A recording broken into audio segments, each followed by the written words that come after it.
Korea's kept its key rate at 2.5% for the 13th straight month. The central bank says it's keeping a close eye on the impacts of the April ferry disaster. Hwang Ji-hye has the details.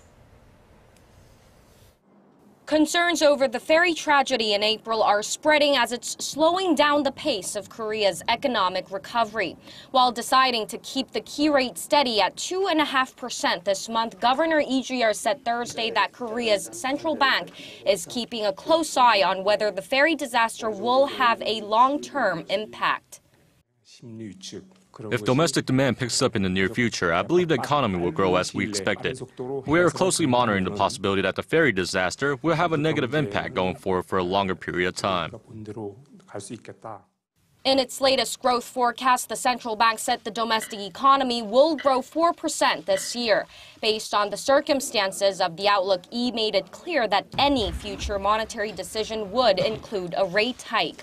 Nomura analyst Michael Na, however, downplayed concerns of the ferry disaster and said the current key rate is very accommodative for the economy.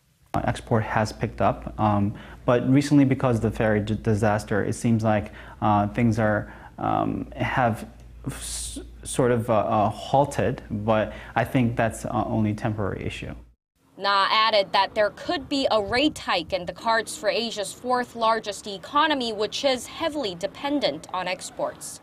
We do think that the global economy recovery is starting to accelerate, and we think that a timing of a rate hike will be sometime in first half next year. Now, all eyes are on the central bank's next move in July when it will release a new growth outlook and give a clearer indication for the path of a rate change. Hwang Ji-hye, Arirang News.